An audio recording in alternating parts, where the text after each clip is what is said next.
to the book of Ruth. Starting in chapter 1, verse 1. In the days when judges ruled, there was a famine in the land. And a man of Bethlehem in Judea went to sojourn in the country of Moab, he and his wife and his 2 sons. The name of the man was Elimelech, and the name of his wife was Naomi. The name of his 2 sons were Mahlon and Chilion. They were Ephrathites from Bethlehem in Judea. They went into the country of Moab and remained there, but Elimelech, the husband of Naomi, died. She was left with her 2 sons. These took Moabite wives. The name of one was Orpah, and the name of the other was Ruth. They lived there about 10 years. And both Mahlon and Chilion died, so that the woman was left without her 2 sons and her husband. I want to talk today about finding your blessing in tragedy. Finding your blessing in tragedy.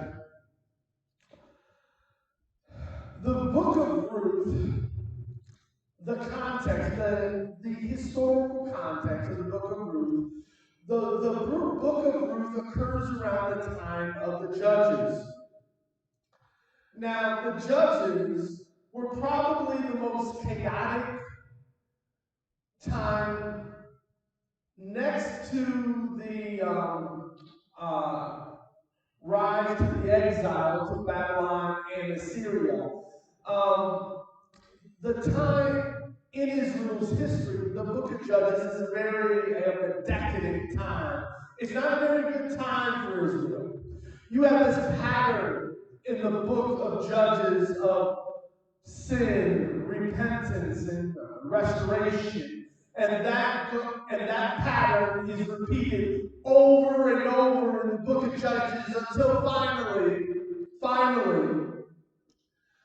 full-blown apostasy, and that happens at the end of the book. So it's not good. And part of the reason in the book is because they had no leadership. No leadership. A simple phrase occurs 4 times in the book of Judges. In those days, they had no king. And when you don't have any leadership, things will be chaotic. But during this time of chaos and no leadership, the book of Ruth is a book of hope. During this time of chaos, God works providentially through a foreigner, through Ruth, who is a Moabite, to be a source of blessing for Israel. She becomes the grandmother of King David, who is ultimately going to be God's choice, God's king for Israel, so they can have direction. And things will not be chaotic. And I want to talk today about finding your blessing in your tragedy. I only got three points for you. First,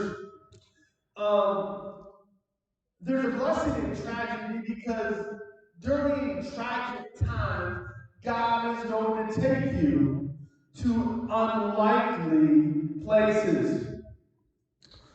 Look with me in verses 1 and 2. And in those days, when the judges ruled, there was a famine in the land, and a man of Bethlehem in Judea went to sojourn in the country of Moab. He and his wife and his 2 sons. The name of the man was Elimelech. The name of his wife Naomi, and the name of his 2 sons were Mahlon and Chilion, and they were Ephrathites from Bethlehem in Judea. They went into the country of Moab and remained there. Tragedy is a part of life. We may not always like that part of life, but tragedy visits us all. Tragedy is one of the consequences of sin. It's everywhere that we see sometimes. Marriage that ends in divorce is a tragedy. A son being shot, a son being shot during a drive-by shooting, that's a tragedy. A young child who is raped and molested, that's a tragedy. A child being bullied at school, that's a tragedy.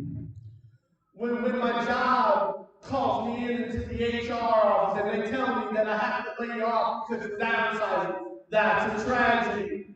Being evicted, that's a tragedy. Having your lights cut off, that's a tragedy. Tragedy is a part of life. Falling hopelessly in love with someone only for them to love someone else is a tragedy. Tragedy is a part of life. If we're not careful,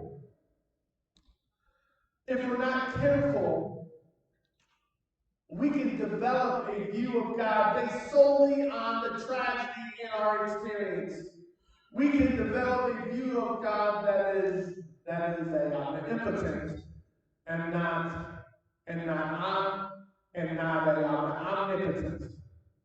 We can develop a view of God based on our tragedy, where God is almost handcuffed and He can do nothing about your situation because He's handcuffed, and that puts us in a hopeless and despair. But I'm here to tell you, God is not handcuffed. God has a divine purpose for whatever tragedy that you are experiencing, have or will. God has a divine purpose for you and for me by allowing tragedy to visit our door.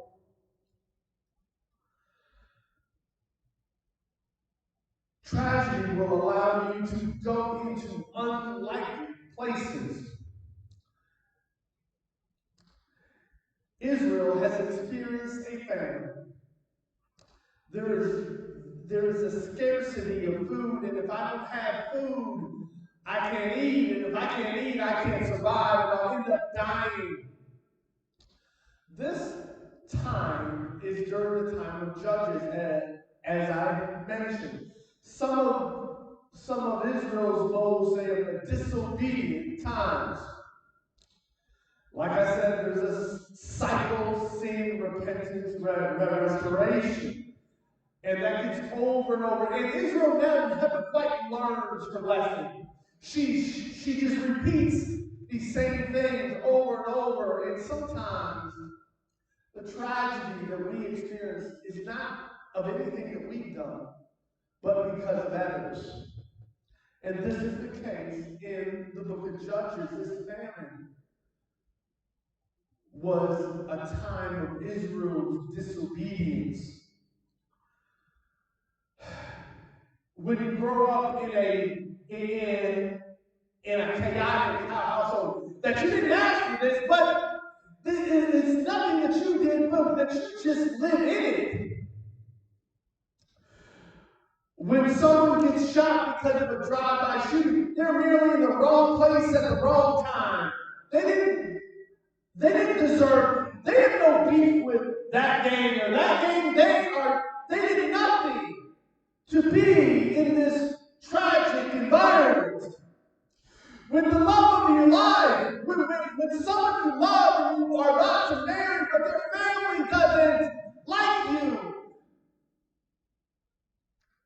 because you remind them of someone else, that it is a tragedy. Sometimes tragedy happens and you didn't do anything for it, but it just visits your front door. Naomi and her husband go to a very unlikely place. They go to Moab.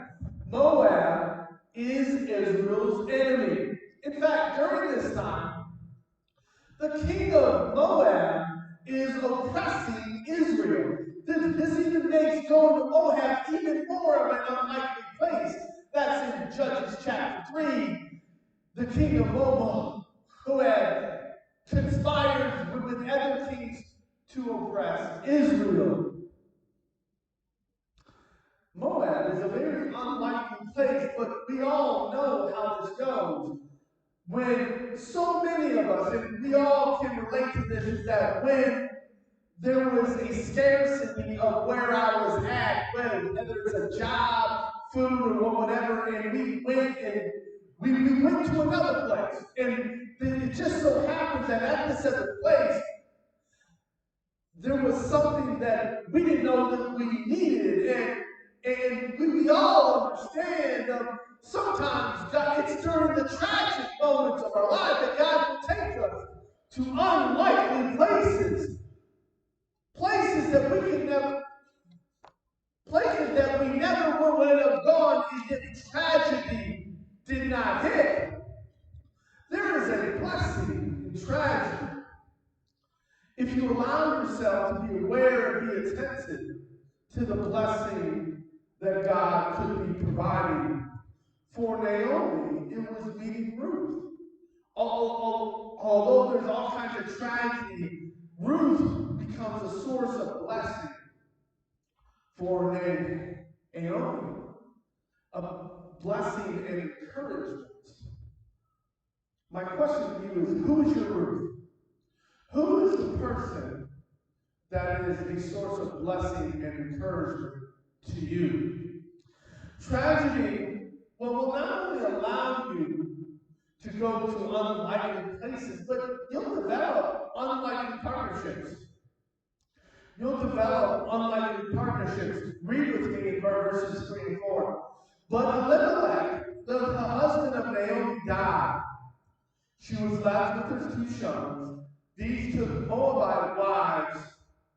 The name of one was Orpah. The name was other was Ruth.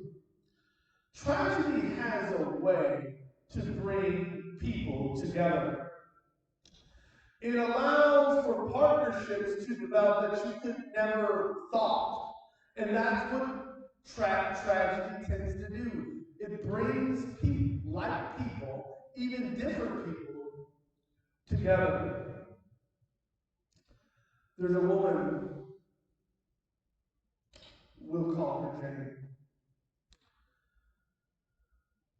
She's normally a very chipper woman. She smiles at everybody. She says hi. She gives people hugs, but not today. Jane had all the telltale signs of not herself. That something had drastically happened to her. She walks into work with her head down, avoiding eye contact. And when you do look at her, you'll notice that she doesn't have any makeup and her eyes are bloodshot. What looks from crying. Jane is going through something. People start to whisper. One person said, "Do you know what happened to Jane?"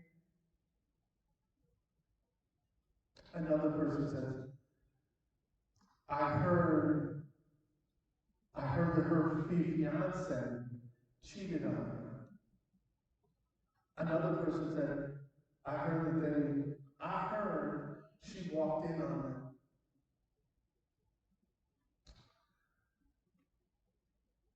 Now, Jane was going to get married in a week, and of course she called off the wedding. Jane goes to the break room, sits by herself with her arms down over her head. A group of ladies come walking through, both young and old, and they console her. They tell her that it will get better. they tell her about their own experiences, about times that they have had men cheat on them and God brought somebody better. Tragedy has a way to bring people together, both likely people and unlikely people.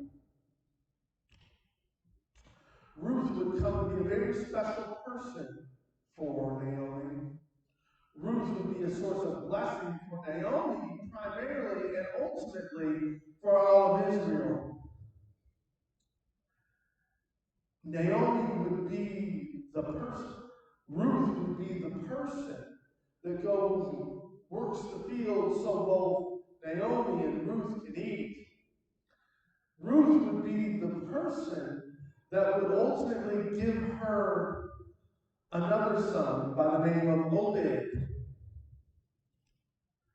Ruth becomes this very pivotal person in the life of Naomi. And my question is, what tragedy are you facing that God may be bringing in a Ruth in your life? Someone, it could be someone from work, it could be someone from your small group, it could be someone from your church, this church right here, or even another one. And my question, are you accepting it or are you trying to resist? If God is trying to bring a Ruth into your life, don't resist it. Don't be afraid. It won't always, all relationships are not always bad. If God is bringing someone into your life, accept them in. Stop resisting the partnership that God is doing in your life.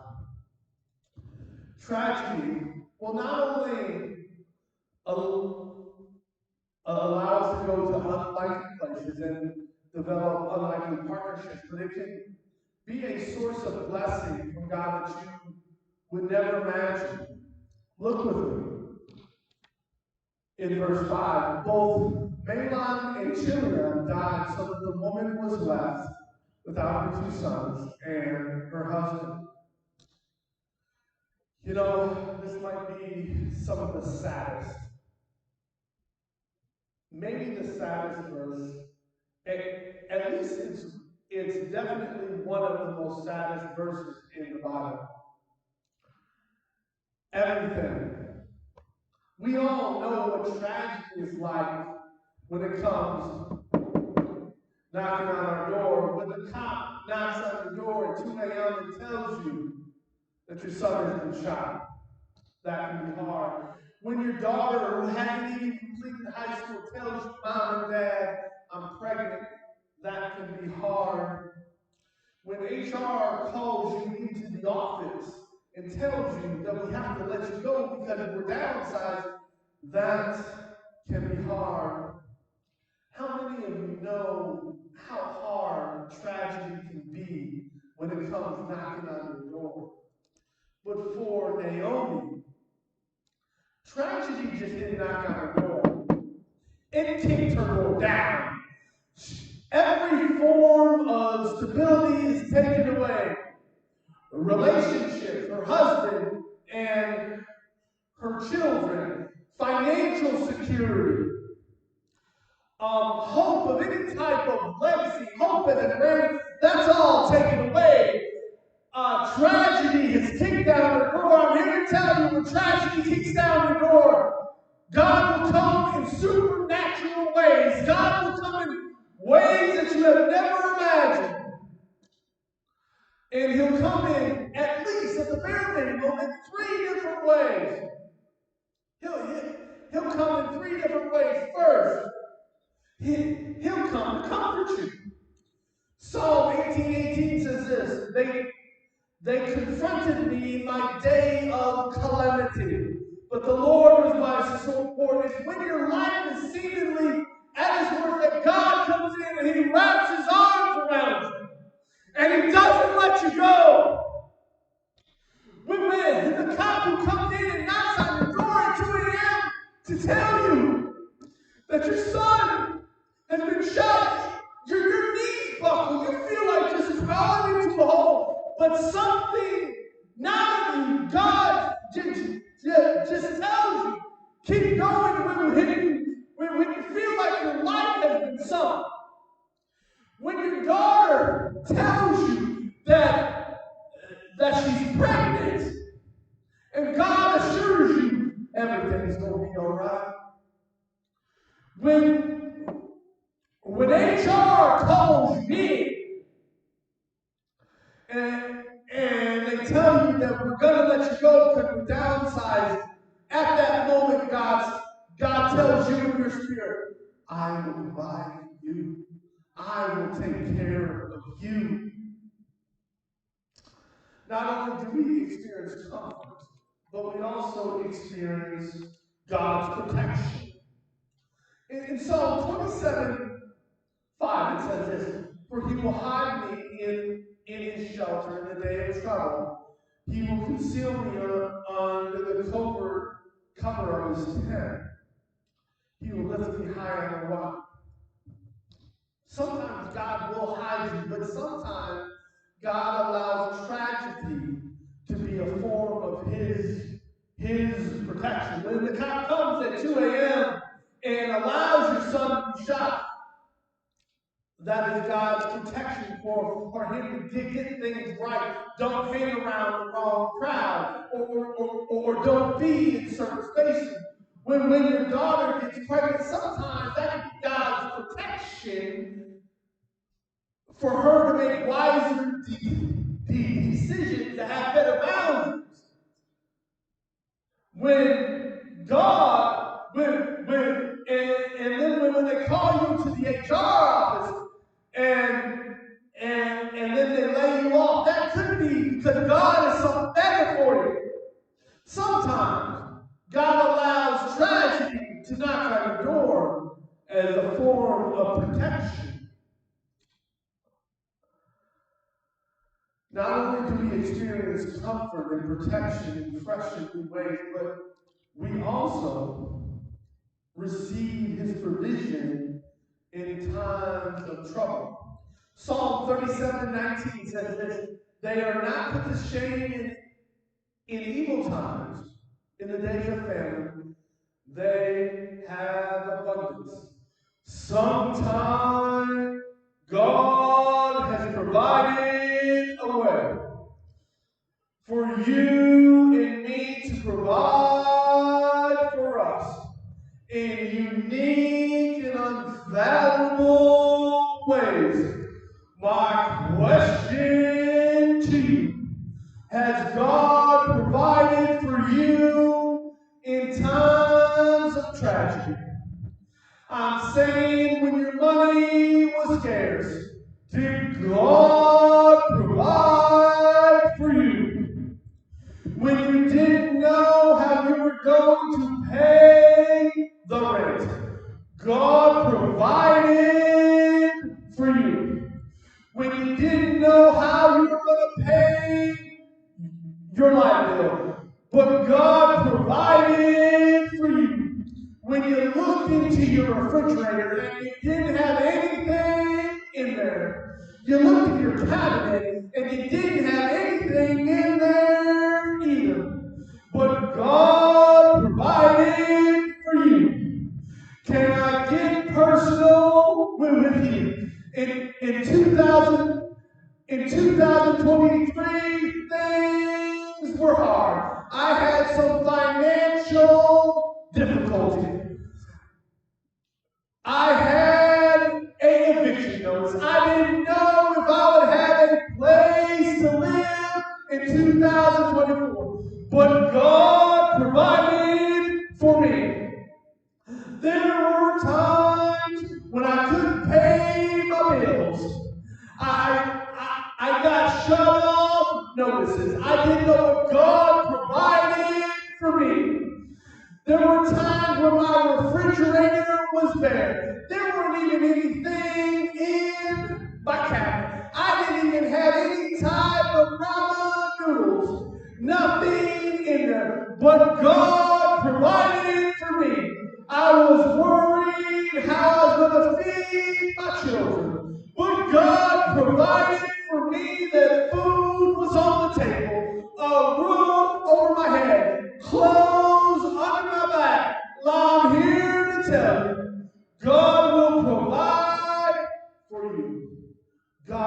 provide for you in times of tragedy. God, if you pay attention to what God is doing, if you pay attention to the blessing that God is trying to orchestrate during your tragic moments, He will take you to unlikely places, you will develop unlikely partnerships, and you will experience Him in new and fresh ways. As we walk out, and I don't know what you're going through, but if you're going through a time of tragedy, look for God's providential hand. Look for His blessing. Let me end this with the Lord's benediction. The Lord bless you and keep you. The Lord make His face to shine upon you and be gracious to you.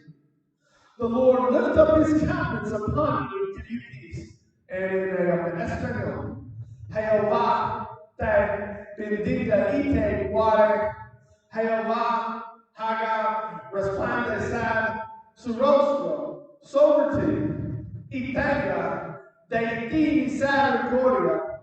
Jehová alce sobre ti su rostro y ponga en ti paz. May you go with the Lord's benediction